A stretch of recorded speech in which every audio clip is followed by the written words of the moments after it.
Hey, hey, my fabulous friends, and welcome to this week's episode of Real Estate Elevated. I am so excited to have my dear friend, repeat guest, back for more awesome magic, my very good friend, Lyndsey Van Sickle. Lyndsey, welcome back. Yay. Thanks, Cheryl. I always love your podcast. One of my favorites. You're so cute. I love it even better when you're on it. And now things have changed significantly for you in terms of you up leveling your speaking and your certifications around getting certified to teach and share the concepts of crucial conversations and having those hard, impactful, elevated conversations, which, and from my personal standpoint, is, as you know, has been very, very much on my mind over the last couple of weeks. Yes. Yeah, so bring us up to speed. Tell us what all the magical, amazing things that you're up to. Yeah. So great to be on here. I've always had such a passion, my biggest passion for the power of what goes unsaid, how freeing that is when we can face those conversations, whether, number one is sometimes an expectation conversation. We were just talking about that. A lot of it, and Cheryl knows a lot about this, is those conversations to have with ourselves and freeing that up. But in the workplace, there's a lot that goes unsaid, and I realized in our own business too. My husband and I own a big excavation company here in Utah.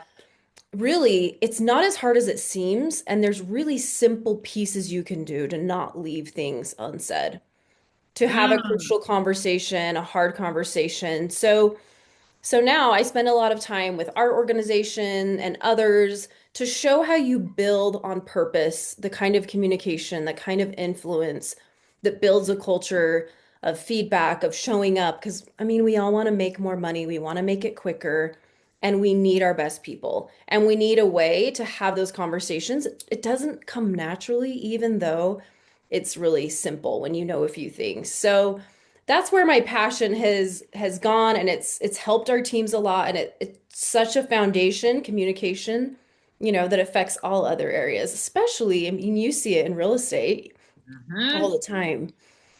Absolutely, yes. And so that's why, since you've come into my office and done a training for my agent, which was so, so impactful last year in real estate, we are every day, multiple times a day, constantly having high stakes, Oh yeah. emotionally charged conversations with clients, with colleagues, sometimes with ourselves.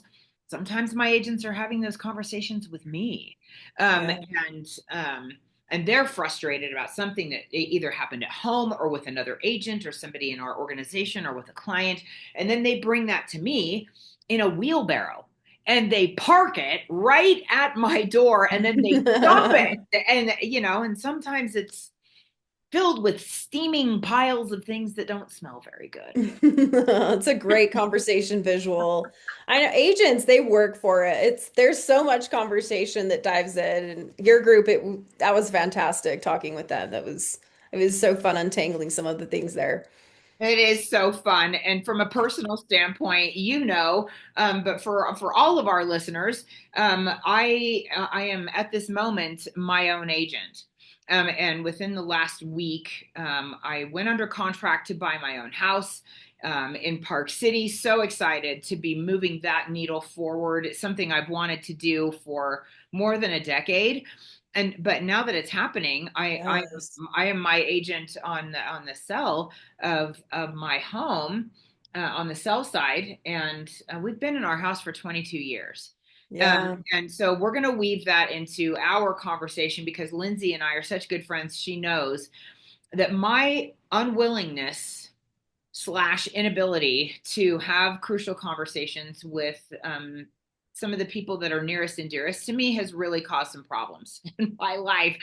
And some of my agents, I'm non-competing broker. I don't sell, but I am allowed to sell my own house, and I figure nobody's going to be as committed to this process as I am, but I'm about ready to fire my own agent. So yeah, so some of my agents are like, "Hey, if you need a really great agent, I've got somebody I can recommend to you." Ha ha ha.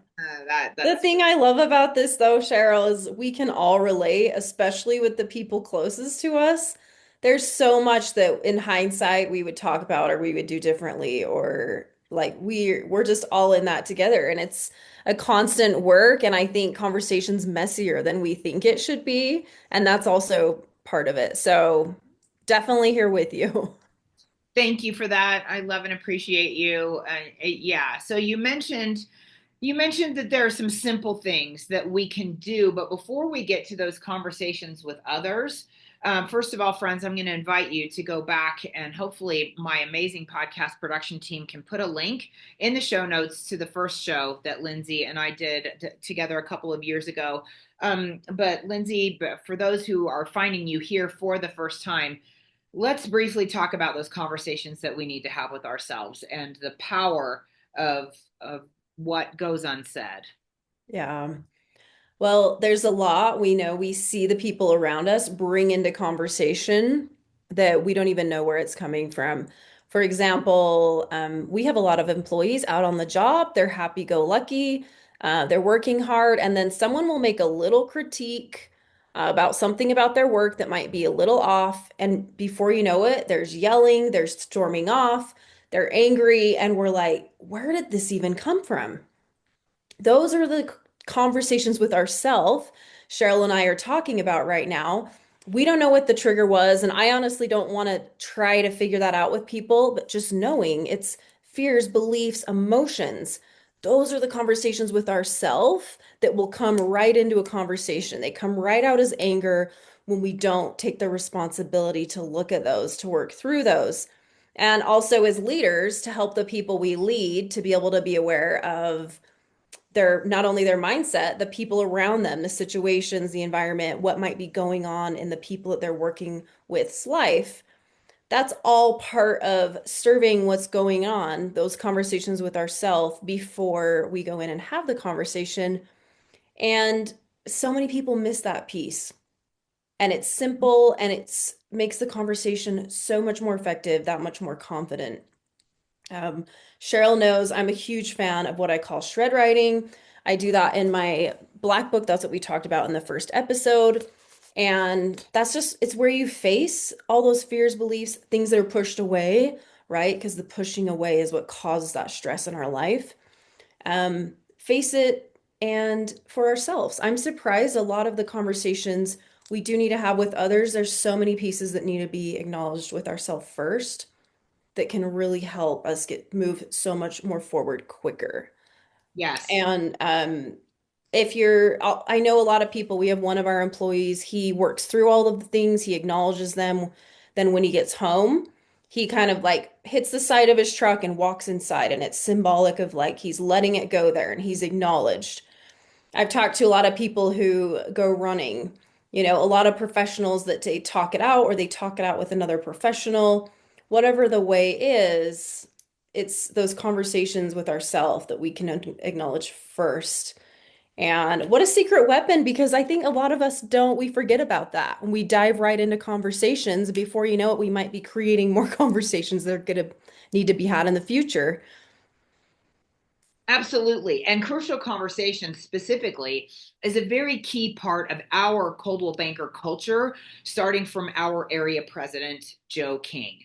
And he, as I have had to come to him with very specific, very high stakes conversations that I needed to have, and, asking him to coach me. How can I be a better leader? How can I support these two individuals as they're navigating this dance, and that they don't want to be in together?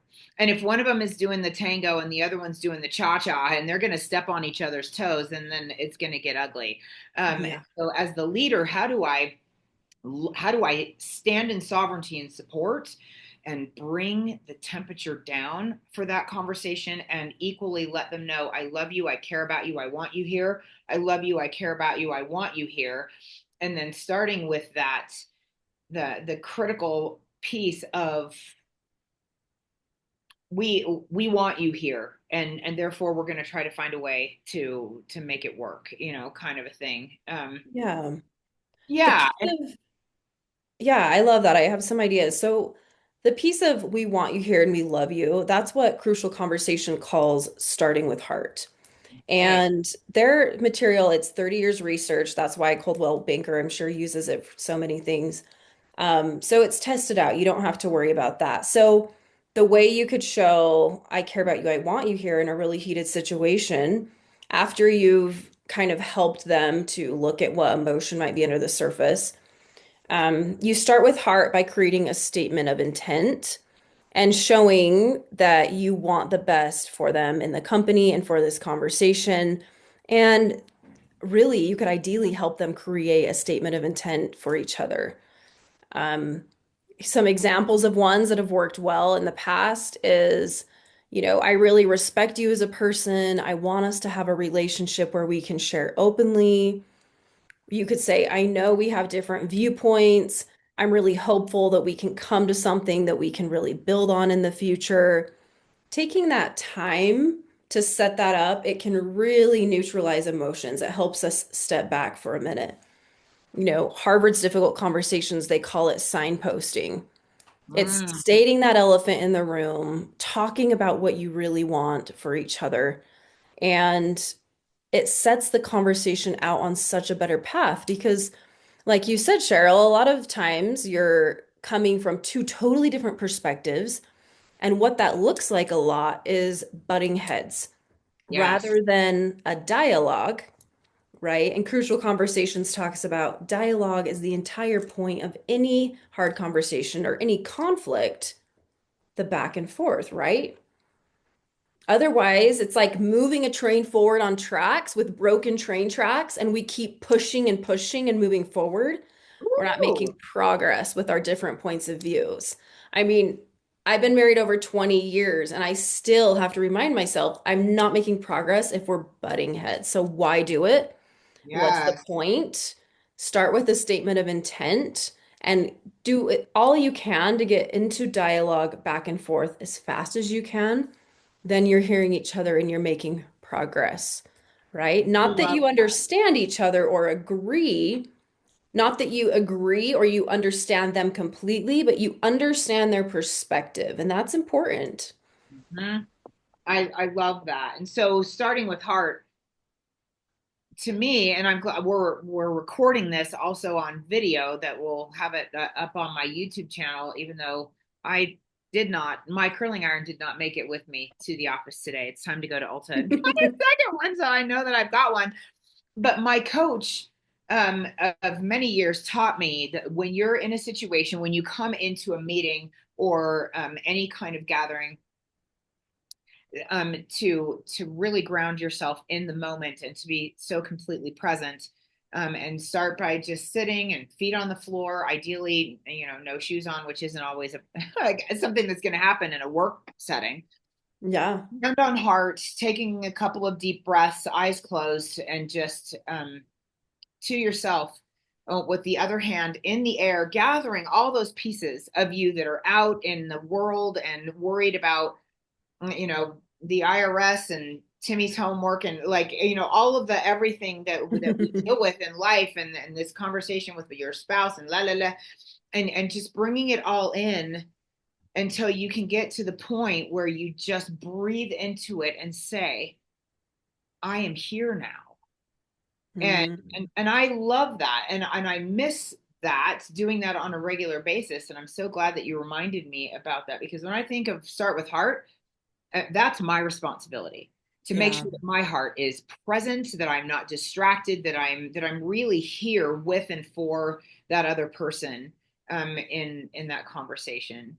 I had the opportunity to be ridiculously unplugged and so present, 2 weekends, not this last weekend, the weekend before, going home to California, and because I had the support of my boss. And she said, you haven't taken a day off since you've been here, like not a full, true day off. I want you to change your outgoing voicemail message. I want you to change your outgoing email. And I'm taking all of your calls. And I don't want you to work. I didn't take any devices with me except my phone. Usually I take Oh, two computers and my iPad. My luggage was so much lighter. You and I have traveled together many times. oh And can you yeah. can you imagine me without Glorious. glorious is right. And I didn't even know where my phone was for like 18 hours at a time. And so when I hear start with heart, I think about, okay, what is my role here? How can I make myself more present in this conversation so that I'm really fully present for the other person because they can feel it. They can absolutely feel it if we're distracted and if we're not entirely there.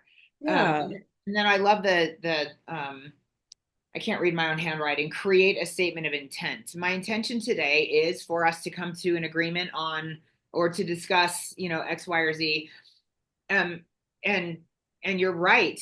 Yeah, I love the broken train tracks analogy. That is just so beautiful because if the train is roaring, at 50, 60 miles an hour and it comes upon broken train tracks, it reminds me of one of our favorite rides at Disney World together, Expedition Everest. Yes. Get to the point where the Yeti has broken the train tracks and rawr, and you cannot make forward progress if there are broken train tracks. That's such a gorgeous And analogy. yet we all do it. We just We do keep it. going.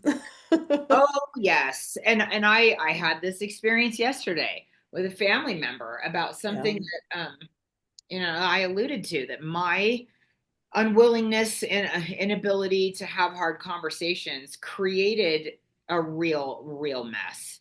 Yeah. And I owned it, and I tried to keep my head about me and own my part and apologize and keep bringing it back to, let's discuss this. And the other person was, you know off the rails, to stick with our analogy. Yeah, full It Yeti. works well. Bless this person's heart. I don't think this person listens to this show. I'm not throwing anybody under the bus, because I own my part in the fact that I contributed to that, and so just recognizing with curiosity, where are there conversations that I could be having to really bring clarity and calm and peace to that other person's heart, to the relationship, and to that relationship dynamic. Um, Um, yeah. So let's dive into that a little bit. Why do you think as humans we avoid hard conversations? Why do we do that? well, it seems like we know we talk a lot about discomfort.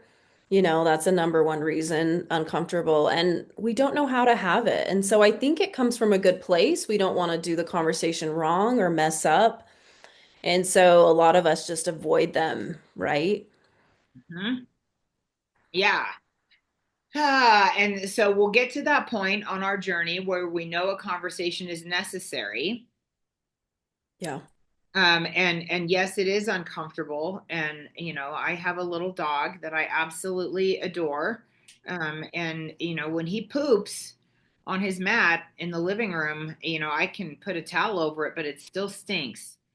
So, and the same thing is true of those conversations that we if we're just gonna try to shove it under the bed with our foot metaphorically and not have it and kick the can down the road for another day. I think I'm mixing my metaphors now. It's not going to smell any better later on, is it? Right. In fact, even just the fact that it is so uncomfortable, that's why we're talking about to begin with the conversation with ourselves. And I Uh-huh. love that you bring up ownership because a lot of that with ourselves and that ownership can take away the uncomfortableness. That's a big point of it. And then we still have the problem on our hands. Like you said, we still have the poop that's there. And a lot of times it's so powerful for most conversations.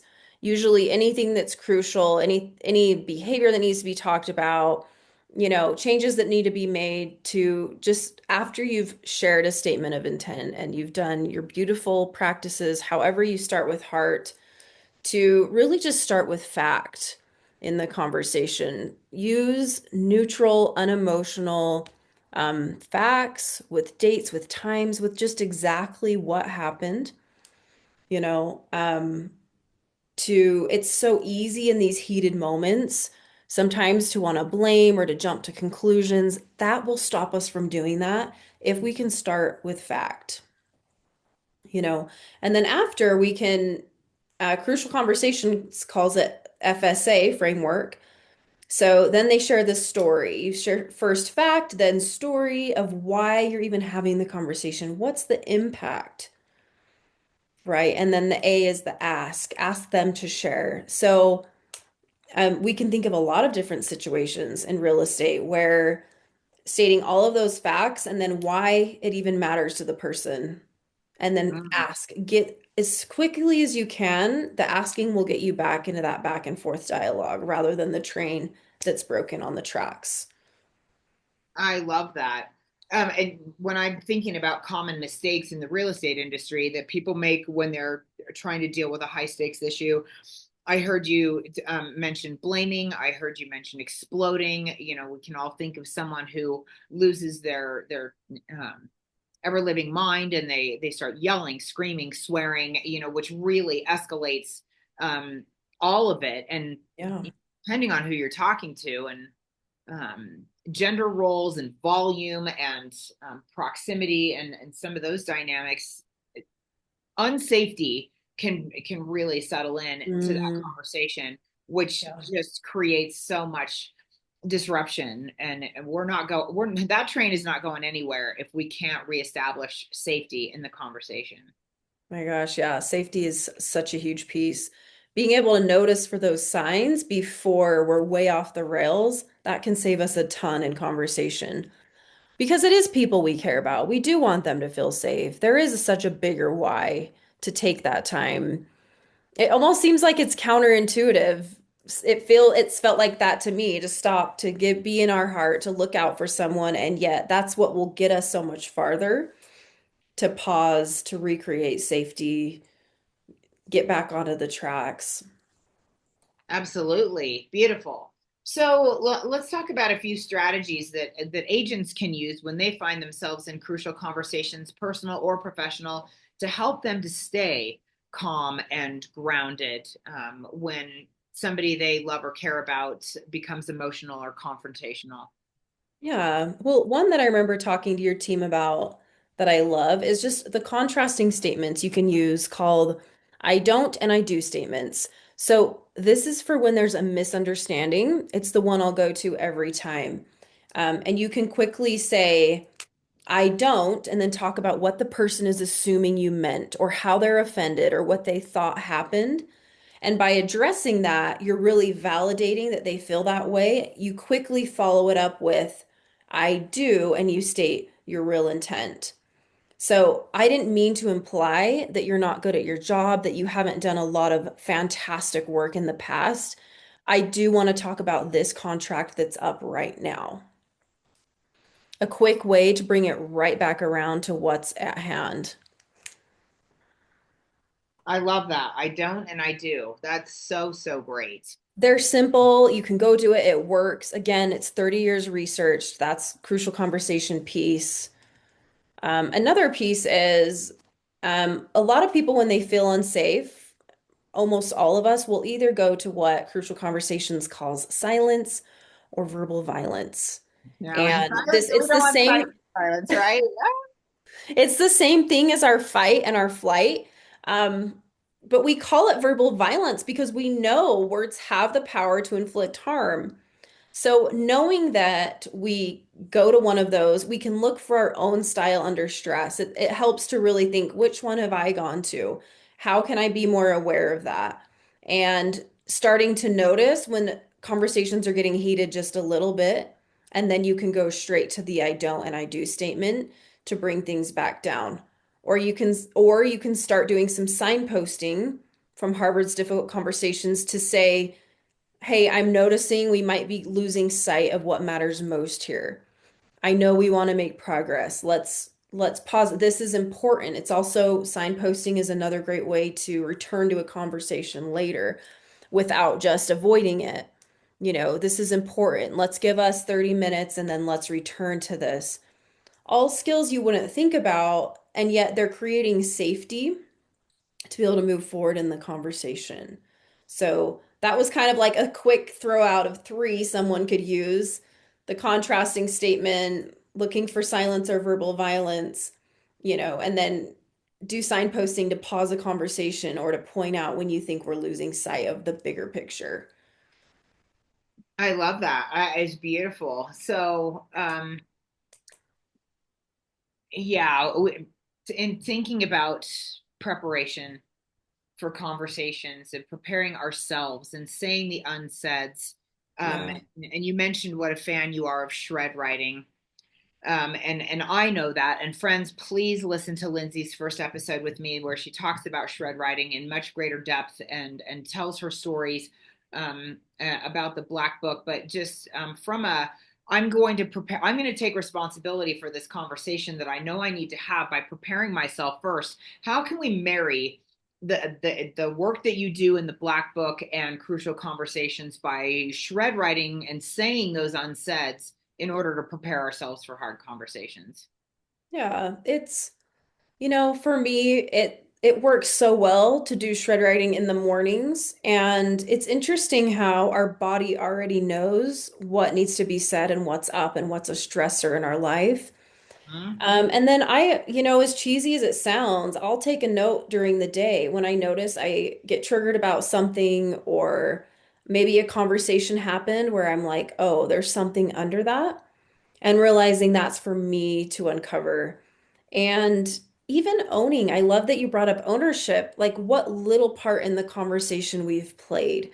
Because there's always some sort of little role, even if the ownership just sounds like, hey, this is a conversation I wish I would have had a few months ago. Like that's on me. I think those sorts of things immediately bring the heat down. Uh, and it's empowering to realize there's so many conversations to have with ourselves. That means no one else really can make me angry or yell without my permission.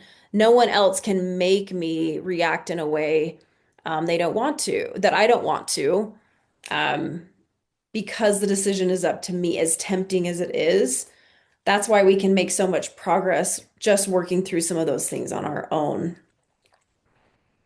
I love that. That is so beautiful. So, when you're working with your company, other companies, how do you help team leads, managers create cultures where crucial conversations are normalized, welcomed, and then just become part of the culture? Yeah. Well, first, we have everyone trained on the same page in the same conversation frameworks, crucial conversations, and other pieces that we bring in. And we know that we are going to hold each other accountable. We know that there's a culture of feedback, it's expected. And bringing something up to someone, we know that it doesn't need to be done perfectly. We let there be room for some mistakes, for some struggle. We'll even say that I know I might not do this in the best way. I really want to bring this up. And having a culture where it is safe to do that. And we know it doesn't need to be perfect, and even talking out loud about common fears that maybe our leaders are feeling or that they're being faced with. It can bring such relief just to be able to say those out loud first and Mhm. then go into the conversations. Absolutely. And I can't help but think you're quite a bit younger than I am. You're raising your kids. Most of your kids are teenagers, and I have grandchildren who are now teenagers.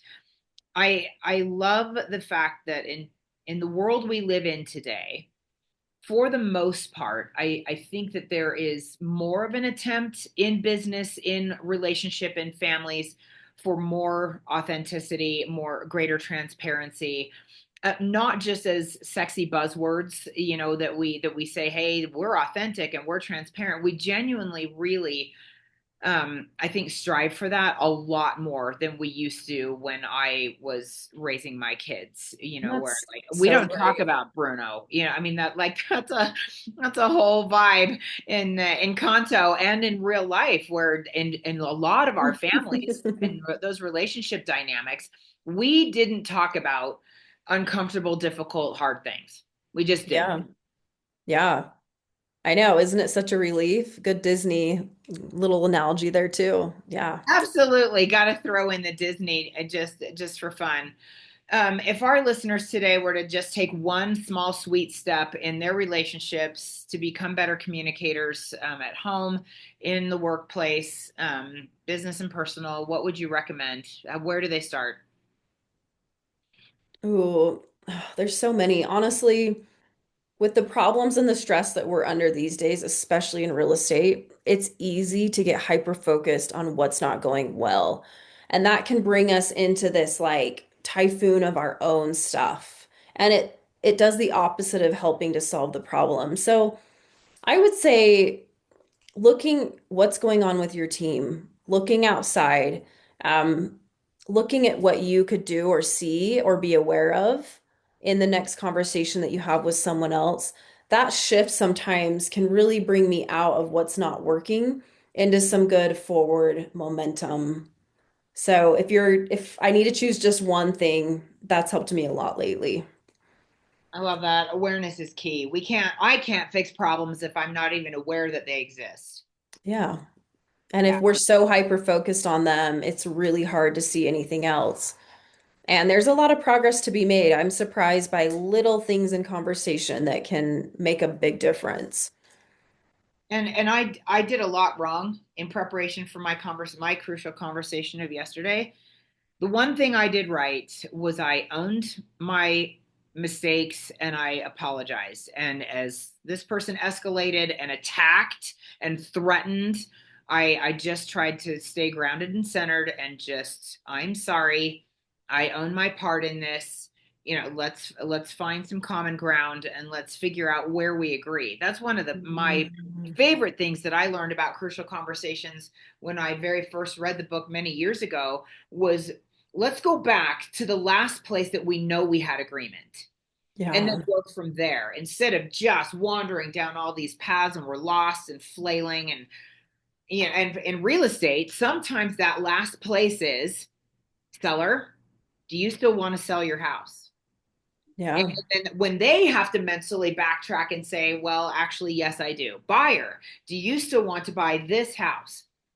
Well, and they have to backtrack and put comb the porcupines down, and little gel and come back together. And okay, if the seller still wants to sell and the buyer still wants to buy, that might be the last place we had agreement as we're mhm. navigating due diligence and appraisal issues and all of those things. And then egos get involved, and before you know it, everybody's freaking out. Great way to put it. And that's a beautiful mutual purpose. We both want to sell and buy this house. There's something to focus on. There's some progress we can actually make. Mm-hmm. And I'm right there myself being under contract for the purchase of my new home. And that's where we started. And that's how we started is realizing, wait a minute, maybe their timeline actually might align with our timeline. Maybe it would be worthwhile for us to go look at this house. Hey, maybe we like it enough that we're going to write an offer. And here we are. Oh, Yeah. I love that. It must be meant to be. It feels like it is. It really does. It feels like there's divine orchestration and divine timing and all of it. And so I sometimes have to remind myself of that when it does get hard and when some of the other relationship dynamics are just there's glass shattering all over the place. That's beautiful because it's really meant to be so much messier than I ever thought. And if you are moving in the right direction, like well said, that might be part of it. Things shifting out before it hopefully settles and realigns. Yeah, I love that. How can people find you, Lyndsey? Social media, website, the Black Book. How can people find you? Yeah. LyndseyV.com, Lyndsey V on social media. Love to connect, dive deeper on any of this. And so grateful that you had me on the show, Cheryl. I always love time with you. Whether we've been to Disney World together, we have been to Disneyland together. We have had all Denver. We've been Denver a lot of different NCR places, lots of even road trips. road trips with my favorite brand of gummy bears, and Oh, it's the yeah, best. and the very loud concerts in the car, which I am prone to when I'm on the phone. Those are some of the best times and love it. Love talking, conversation, or anything else. I love it and I love you. Thank you so much for taking your valuable time to be here with us and share your beautiful insights today because there's not one person listening to this show, this episode in any country, in any state, in any profession who does not deal with difficult relationships and the need for crucial conversations, probably on the daily, but unless people are living alone, in which case, you can have a great conversation with your cat or your plant. And, those don't get as difficult. It's people. It's people that make it difficult, right? That's a good one. Well said. Oh my goodness. Lyndsey, thank you so much. Friends, thank you so much for listening today. Thank you for being here. Lyndsey would love it. And that is not lip service. When she says that she would love it if you would connect on social media and have these continued conversations, she means it, and she's all in for it. You know somebody who needs to hear this episode. Please freely share and make sure you like and subscribe so that others can find us. And until we're able to be together again, make sure that you continue to be the magic you wish to see in the world. Mm.